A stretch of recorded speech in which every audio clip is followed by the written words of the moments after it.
En el módulo 2 trataremos los elementos a evaluar en una revisión por pares. Hablaremos sobre algunos conceptos que involucran estos elementos y algunas recomendaciones para algunos que van más a profundidad. El primero de ellos tiene que ver con el alcance de la revista.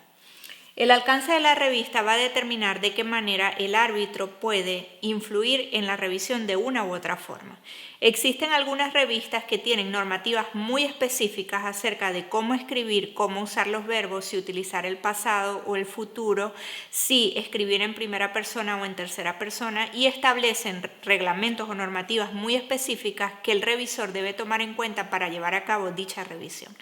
Es muy importante que el revisor conozca y haya publicado en la revista de la cual está evaluando para que esté familiarizado con el proceso de desarrollo de los documentos y de la evaluación de los mismos en la revista, y esté además familiarizado con todos aquellos procedimientos que se pide que el autor cumpla para el desarrollo de la revisión.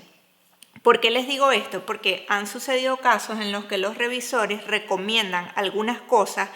que cuando el editor recibe la revisión por pares se da cuenta que no son las que se exigen en la revista, o se le da doble trabajo al autor porque resulta que corrige algunos elementos que luego serán pedidos para su extracción por parte del editor o en la revisión de maqueta final.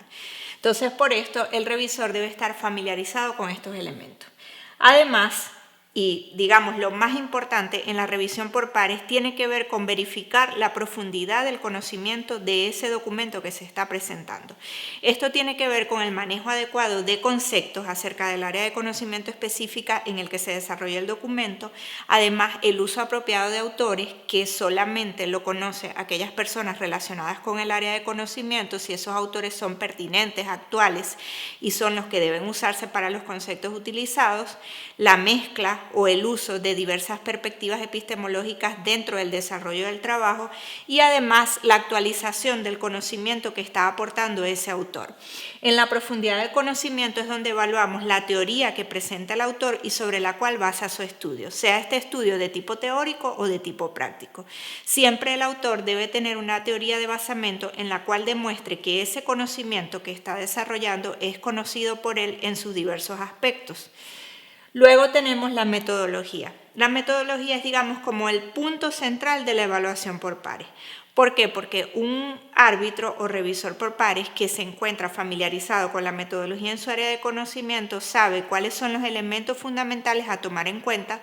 para el desarrollo tanto de trabajos teóricos como prácticos en su área de conocimiento.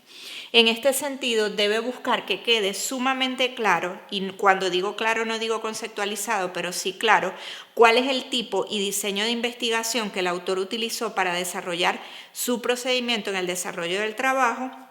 cuál fue la población y muestra que seleccionó y cuáles fueron los criterios que se utilizaron para reducir esa población a una muestra en función de elementos que presenta el autor, reconociendo que población y muestra no solamente tiene que ver con individuos, sino también con documentos cuando hablamos en revisiones teóricas. Además, presentar el instrumento a través de los cuales se recolectarán los datos, si es que el documento trata de recolección de datos de campo, y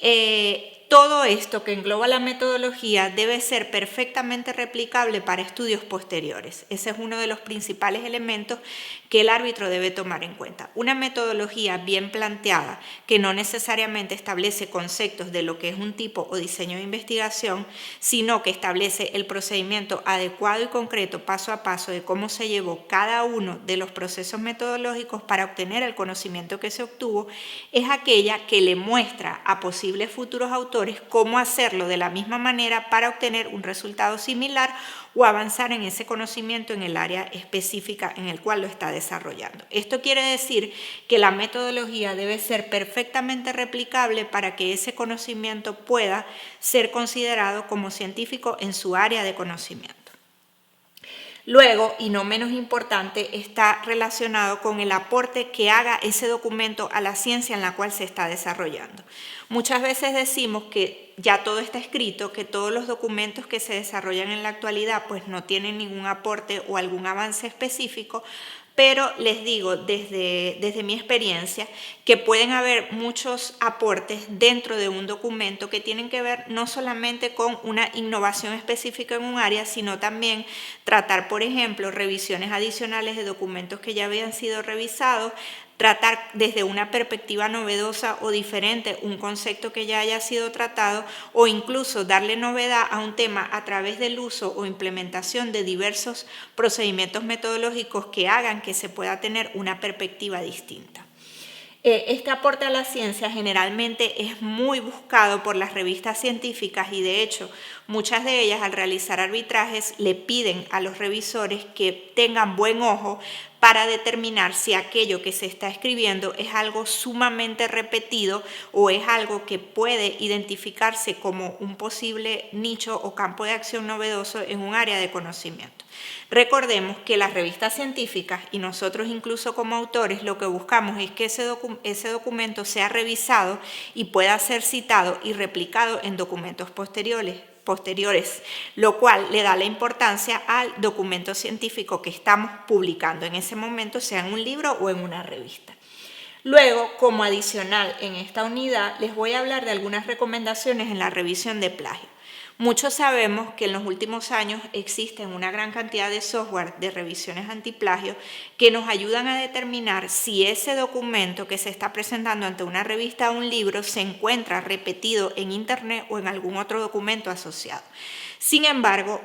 los software, siendo una herramienta tecnológica, pues no escapan de errores que nosotros como seres humanos debemos atender.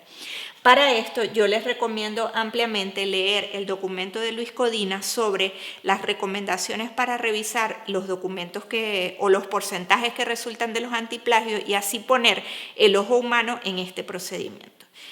Por esto, luego de culminar este módulo, igualmente tendrán los enlaces adicionales en los que tendrán material complementario, incluido este material de Luis Codina que está muy bueno para poder tener los elementos que necesitamos, y también tendremos ejemplos concretos sobre algunas revistas que piden algunos de estos elementos más desarrollados que otros para reconocer y saber cuál es el área de influencia pues, en el que vamos a tener más impacto en la revisión que estemos desarrollando y cómo orientar esa revisión hacia lo que quiere la revista. Gracias y nos vemos en el siguiente módulo.